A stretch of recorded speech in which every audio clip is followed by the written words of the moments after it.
right, welcome back to another FaceTime with you. Today we are with Tom Maloney, who by day he is an associate professor of economics, but by night, or actually all day and all night, you are also the brand new director of the Barbara L. and Norman C. Tanner Center for Nonviolent Human Rights Advocacy. Welcome. Thanks. That's a lot of things to worry about. That's right. Well, human rights is such a small issue, right? That's right. We'll get this solved. I think by the end of this year we'll probably have it all worked out. Yeah, well, I hope so. Well, in a way, I hope you don't, because we have these great conferences that come in every year, and you talk about very pressing issues. First of all, though, let's talk about you and your background and what got you into this whole business and why you're excited to be the director of the center. Well, as you mentioned, I'm an economist by training and really an economic historian, and most of my work has been on racial inequality in the United States. And if you know anything about African American history, you know that migration is a very fundamental part of that history, the migration of African Americans out of the South in the early part of the 20th century, the development of segregated neighborhoods in the North, the connection of all of that to urban poverty. And so all of my work has been focused on fundamental questions of inequality.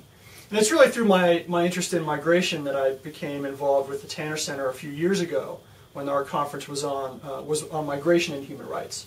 And I gave a paper at that conference, co-authored with Tom Maloney in geography, and worked on the book that we've just published that came out of that conference. And as a result of all that, here we are a few years later, and now I'm newly installed as the director of the conference. It's got to be a pretty exciting job because one, your studies and your academic career has really led up to the kind of thing that we're talking about here. We're not talking about just academics, but we're talking about, as it says in the title, advocacy. Mm-hmm. And actually bringing people from all over the world to talk about pressing issues. I know we've got a great conference coming up at the end of February 23rd to the 25th. That's right. Yeah, our topic this year is on water and human rights.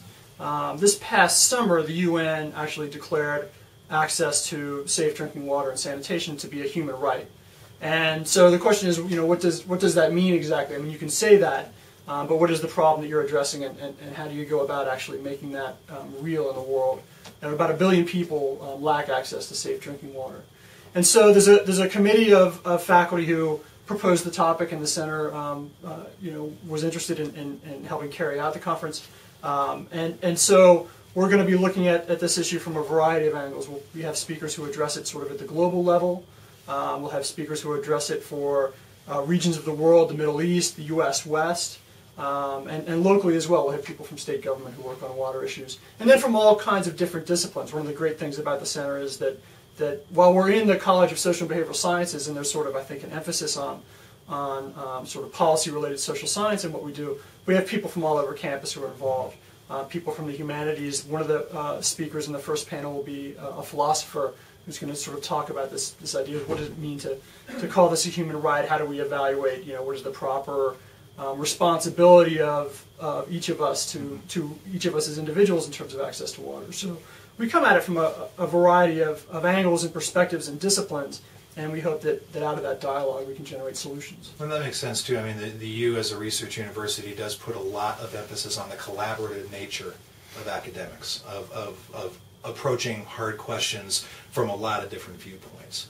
Yeah. The center really, I think, embodies a couple of priorities of the university. One is interdisciplinarity, as you're saying, and another is sort of international perspective, mm-hmm. which is typically a piece of what we do, and certainly is this year. Mm-hmm. Yeah, in fact, I know we're actually working hand in hand with organizations in China on some geographical and some engineering projects mm-hmm. that actually do affect the human rights of people living in China. And of course, China has brought themselves to the forefront as a major player. Mm-hmm. And yes, we do need to take care of a lot of people who don't have the fundamental human rights that we're mm-hmm. talking about. And that's a really good point. I mean, if you think about the development of China and rising incomes in China, well, that's a good thing. It's good that fewer people are poor. But what that also means is that China is using much more energy than it used to. The use of energy involves the use of water. And economic activity generally is going to create some kind of impact on the environment, pollution, which also affects access to water. And so there are these very difficult challenges where, in the pursuit of one good, we may harm ourselves in another area, and kind of working out solutions sort of thread that needle. I mean, that's very challenging work, and we won't have it all done by February 25th. But the hope is that by bringing people together from different perspectives, that we can promote dialogue in that direction. Well, you first got to talk about it and envision it before you can make it happen. That's right, and I would again emphasize that at the center, it's a goal of ours to engage academics with people in the community, including policymakers. So we'll have people from state government who will be here, and also people who are sort of activists on these issues, or engaged in these issues in the community, and trying to kind of bridge that sort of campus community divide. That's a real priority that's Anderson of the center. Okay, and I know that the conference, there's so much going on. I mean, we don't have time to really talk about it right here, but we'll make sure we get the link to the conference website. Make sure that you can get a full rundown of what's happening, who's speaking, what times, where to go, things like that. Right. Right. Well, thanks for joining us. Tom you. Maloney, now you can go back to your job as Associate Professor of Economics for just a minute while you're doing all of this stuff, and we'll have more FaceTime with you coming up another day.